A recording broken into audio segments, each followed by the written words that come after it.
दोस्तों, कोई भी इंसान जब अकेला होता है तो उसके दिमाग में बहुत से नकारात्मक विचार आते रहते हैं। अपने लक्ष्य तक कैसे पहुंचा जाए ये सोचने के बजाय वो ये सोचता है कि लक्ष्य पूरा नहीं हुआ तो मैं क्या करूंगा। और इन विचारों के कारण इंसान जीवन पर्यंत डर के साथ जीता रहता है। लेकिन अगर बुद्धिमानी से इस डर का उपयोग किया जाए तो ये डर ही उसकी सबसे बड़ी ताकत बन सकता है। इंसान के डर में ही उसकी ताकत का रहस्य छिपा हुआ है। एक सन्यासी इन बातों को कहकर चुप हो गया। शाम का समय था। एक लकड़हारा और सन्यासी एक गांव की तरफ निकल रहे थे। लकड़हारे को सन्यासी के ये शब्द समझ नहीं आ रहे थे। वो सोच रहा था कि डर में भला ताकत कैसे हो सकती है। तब उससे रहा नहीं गया और उसने उन महात्मा से पूछ ही लिया कि महात्मा जी, आप कह रहे हैं कि डर में ताकत होती है, पर डर तो आदमी को कमजोर बनाता है।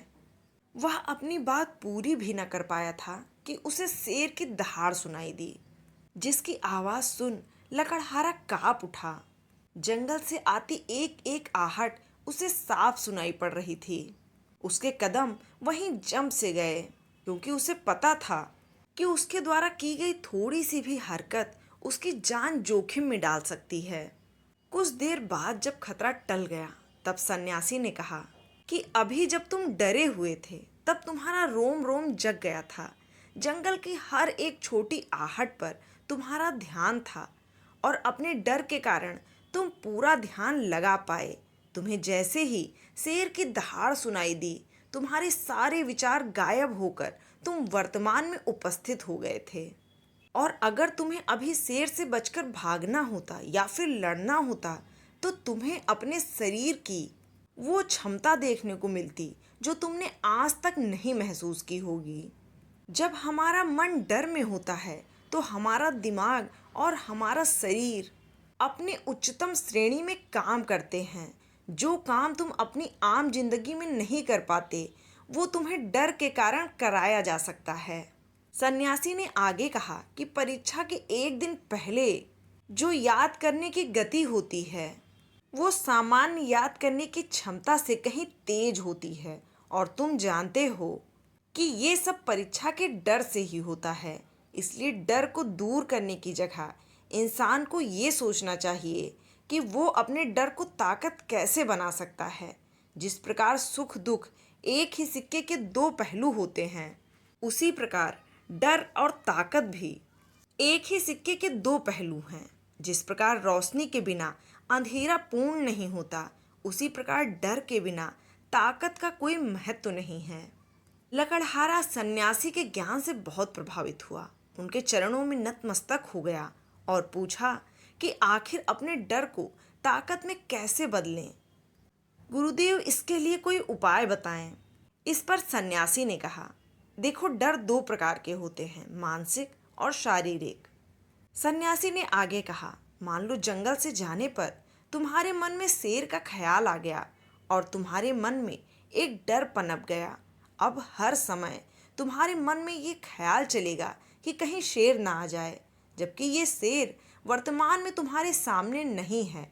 इसी प्रकार जो मनुष्य अतीत और भविष्य की चिंताओं में डूबा रहता है, वो मानसिक डर का शिकार होता चला जाता है और अपने निर्णय पर भरोसा नहीं कर पाता। लेकिन ये भी सच है कि मानसिक डर के कारण ही इंसान अपनी तैयारी पूरा करता है। अगर तुम्हारे मन में शेर का ख्याल नहीं आएगा तो तुम शेर से सुरक्षा के लिए कोई कदम नहीं उठाओगे। लेकिन अगर तुम्हें शेर का ख्याल आ गया तो उससे बचाव का कोई ना कोई तरीका जरूर खोजोगे। इसलिए मानसिक डर बेकार नहीं होता है। लेकिन समस्या तब होती है जब आप चाह कर भी कुछ नहीं कर सकते और मानसिक डर झेल रहे होते हैं। जैसे मनुष्य ये सोचता रहता है कि कहीं उसे कोई बीमारी ना हो जाए, उसके साथ कोई दुर्घटना ना हो जाए। लेकिन ये चीज़ें इंसान के हाथ में नहीं होती। अगर अच्छे खान पान और अच्छी दिनचर्या के बावजूद इंसान बीमार हो जाता है तो इस पर उसका कोई नियंत्रण नहीं है, वो उसके नियंत्रण से परे की बात है। अपनी तरफ से तो उसने पूरी ही कोशिश की। जो चीज़ें इंसान से परे होती हैं वो उससे भी परेशान होता रहता है और यही मानसिक डर उसके पतन का कारण बनता है। और यही मानसिक डर अगर सही तरीके से इस्तेमाल किया जाए तो मनुष्य समझदार और अनुभवी कहलाएगा। जो इंसान ये सोचता है कि कांटे सिर्फ दर्द देने के लिए बने हैं, वो ये भूल जाते हैं कि कांटे ही फूलों की रक्षा भी करते हैं।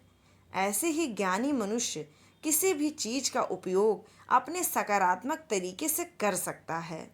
लेकिन ज़्यादा सोचने वाले लोगों को जब सोचने के लिए कुछ नहीं मिलता तो वो निरर्थक बातों को सोचने लगते हैं और उन बेकार के विचारों से परेशान होते रहते हैं। इसलिए ज़्यादा सोचने वाले लोगों को निरर्थक विचारों को दूर करना चाहिए और जो सार्थक विचार हों उनको गहराई से सोचना शुरू करना चाहिए, जिससे तुम अपनी समस्याओं का समाधान कर सको। मानसिक डर को दूर करने का दूसरा उपाय है उसका सामना करना। मनुष्य के जीवन में बहुत सारे डर होते हैं, जैसे परीक्षा का डर, लक्ष्य ना पाने का डर। लेकिन जैसे जैसे इन डरों का सामना किया जाता है वैसे वैसे ये डर जीवन से दूर होते जाते हैं। अगर तुम इनसे बचने का प्रयास करते रहोगे तो ये डर तुम्हें जीवन भर सताते रहेंगे। जैसे कुछ लोगों को दूसरों के सामने बात करने में भी डर लगता है। ऐसे लोगों को अनजान लोगों से बात करनी चाहिए। वो जितना ही लोगों से बात करेंगे उतना ही उनके मन से डर दूर होगा। मानसिक डर को ताकत बनाने का तीसरा उपाय है डर को स्वीकार करना। क्योंकि बहुत से लोग अपने डर को स्वीकार ही नहीं करते कि वे किसी चीज़ से डरते भी हैं। वे अपने डर को छिपाते हैं और इससे उनका डर और भी मजबूत होता चला जाता है।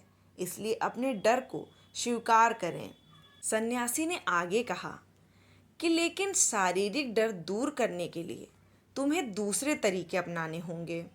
मान लो जंगल में तुम्हारे सामने शेर आ जाता है जो कि तुमने पहले नहीं सोचा था, तो ऐसे में तुम्हारी सांसें अटक जाती हैं और तुम्हारा मस्तिष्क काम करना बंद कर देता है।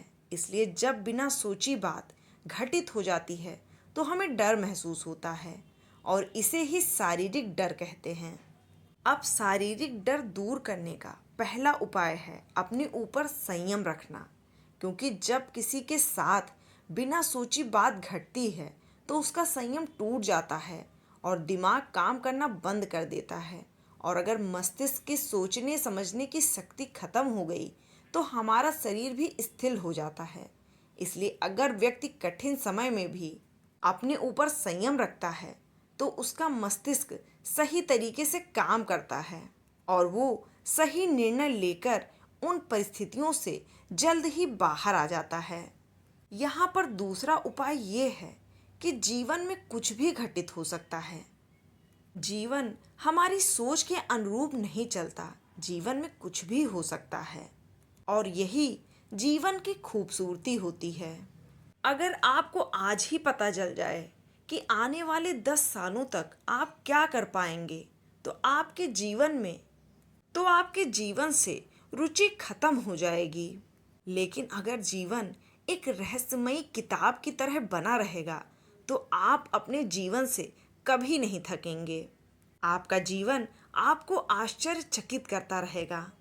इसलिए ये समझो कि जीवन में कुछ भी घटित हो सकता है, तुम्हारी सोच से परे भी। सन्यासी ने कहा कि इन तरीकों से तुम अपने मानसिक और शारीरिक डर को दूर कर सकते हो और एक खुशहाल जिंदगी पा सकते हो। तो दोस्तों, आपको ये कहानी कैसी लगी कमेंट में ज़रूर बताएं। वीडियो को लाइक करें, सब्सक्राइब करें और अपने फैमिली और फ्रेंड्स को शेयर भी करें। और वीडियो देखने के लिए आपका बहुत बहुत धन्यवाद।